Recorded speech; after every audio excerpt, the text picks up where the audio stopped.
the Director of Coldstream Homestead Montebello Community Corporation, or better known as Councilwoman and my boss. We are here today to make a very special announcement about a new pilot program aimed at keeping our neighborhoods clean and combating illegal dumping.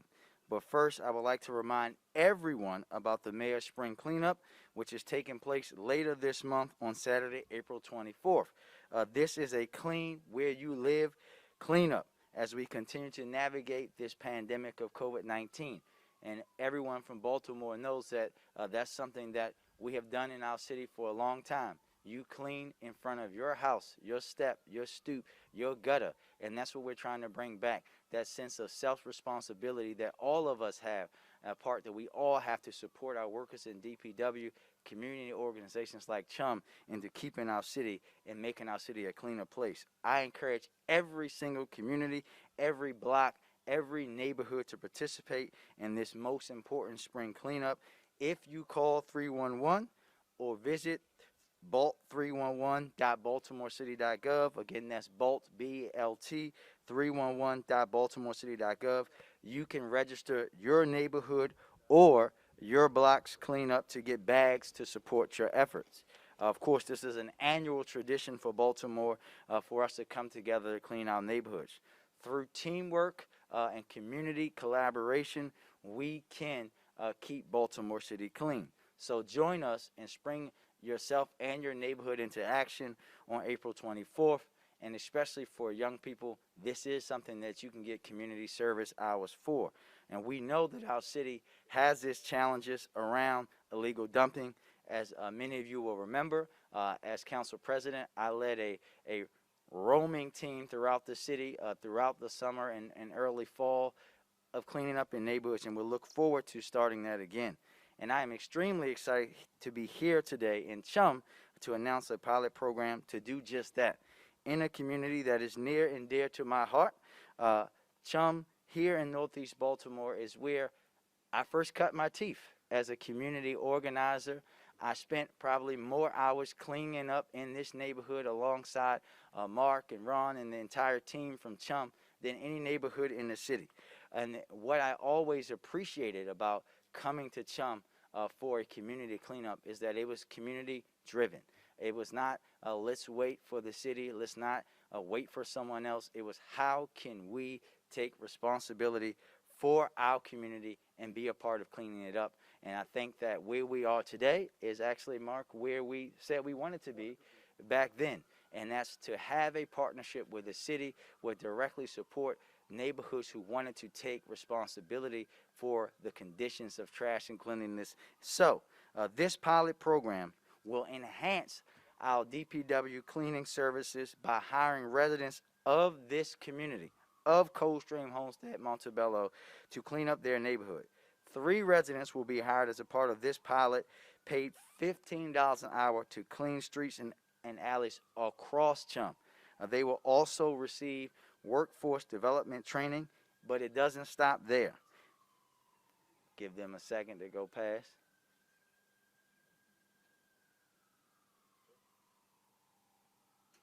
It doesn't stop there. At the completion of the program, these residents will be trained and prepared for full-time employment in our Department of Public Works. We will also be evaluating this pilot so we can better understand the impact and consider ways we can bring this to more neighborhoods across Baltimore. This pilot was made possible by a combined $70,000 community catalyst grant through our housing department and Weinberg Foundation grant. This is about working in partnership with our communities to make our neighborhoods cleaner and safer, while doing so through a lens of equity. Our neighborhoods here, like CHUM, hit hardest by illegal dumping, where persistent trash challenges are oftentimes the same neighborhoods that were historically redlined. I want to see this effort and an incredible example of city-community partnership replicated across our city. Before I turn it over to Acting Director Garbark, I want to thank my good friend Mark for his leadership and for bringing this innovative idea to the city to keep CHUM clean and put our residents to work in the process. I also want to thank John Chalmers, the the head of our Bureau of Solid Waste, who unfortunately couldn't be here with us today, and the entire team for DPW for not only their willingness to partner with this community and facilitate this work, but for the work that they do each and every day to make our city safer. I see them out there cleaning. You see them out there cleaning. Take a second to say thank you. Take a second to help them. Take a second to talk to your neighbors about what happens and what they have to do if people don't dispose of their waste in the right way. And with that, I'd like to turn it over to Acting Director Garbark for remarks. Mr. Director.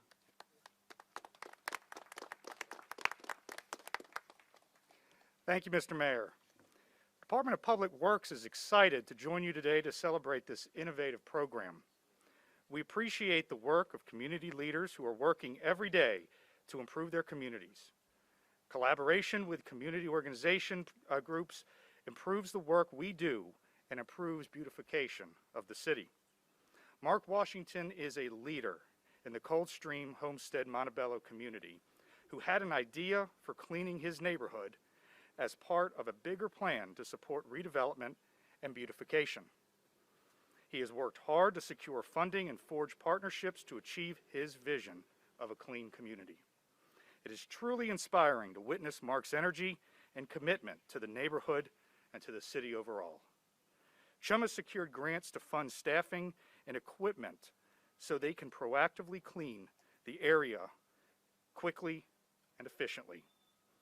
The Bureau of Solid Waste within the Department of Public Works will be coordinating cleaning efforts with CHUM's cleaning crew. DPW will funnel service requests to CHUM's crew that are in the geographic area of the program and will review before and after photos to keep records of the cleaning efforts. The work of the CHUM crew will free up city staff to focus on larger cleaning projects. Our crews will coordinate with these crews to make sure all work is completed timely and thoroughly. We look forward to working with Mark and his team in this effort. When communities have an opportunity to launch a program like this, it is important that the city makes every effort to support them. We hope this type of coordination and collaboration can serve as a model for other communities throughout this city. It is now my pleasure to introduce the man with the vision that brought us here today, the Executive Director of the Coldstream Homestead Montebello Community Corporation, Mark Washington.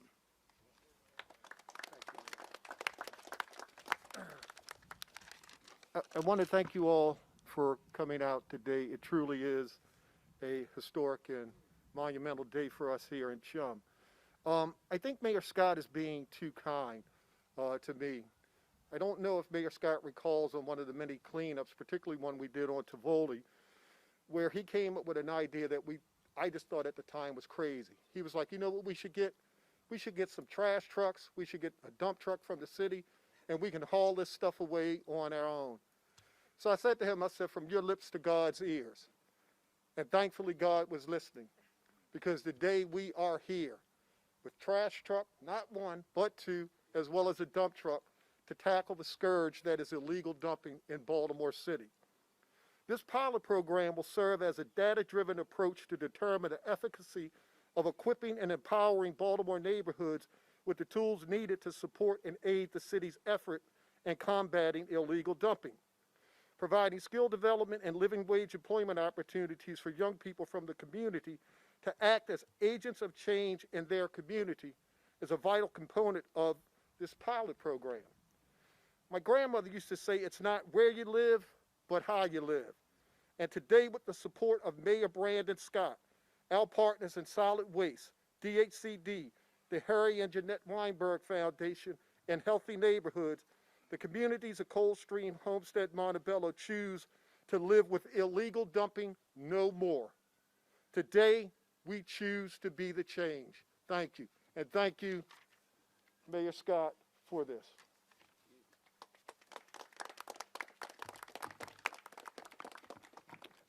Thank you, Mark. And now we will hear from the fearless councilwoman from the 14th District, Councilwoman Odette Ramos. Madam Councilwoman.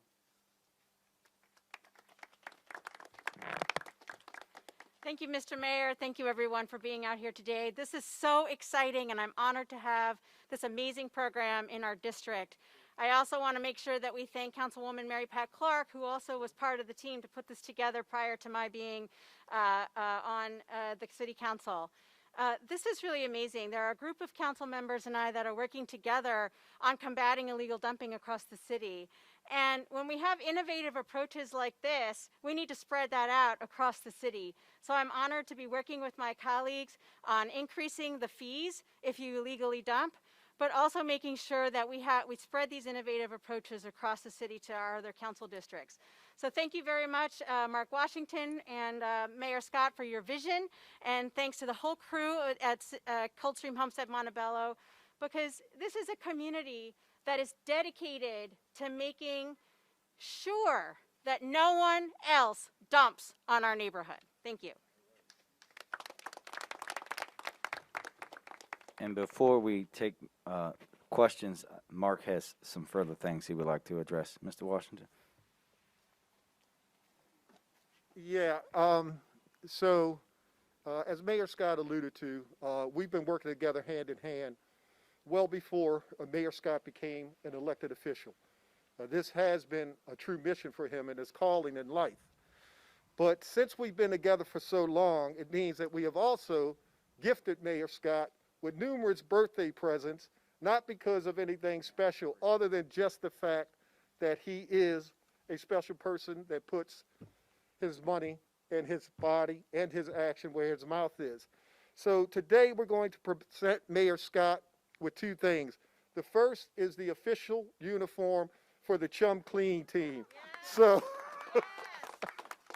yeah, you thought you were going to get off easy. Yes. So you want to? Go ahead, man. There it is. I do. I gotta check. Here. No, I'm about to put it on. Hold on a second.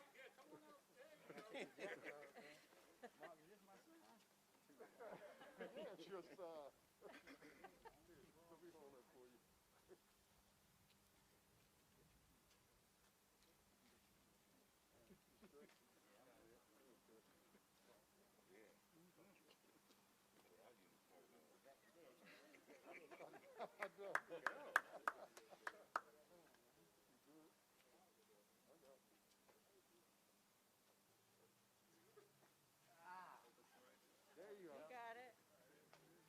yeah.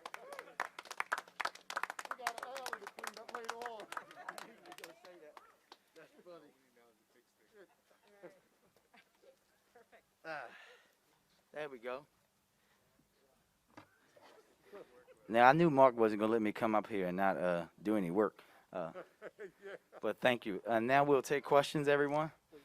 Oh, sorry. I got one more thing, and this is unrelated to this, and I hope you don't mind, but happy birthday. Oh, thank you, sir. The council person has gotten numerous gifts from us.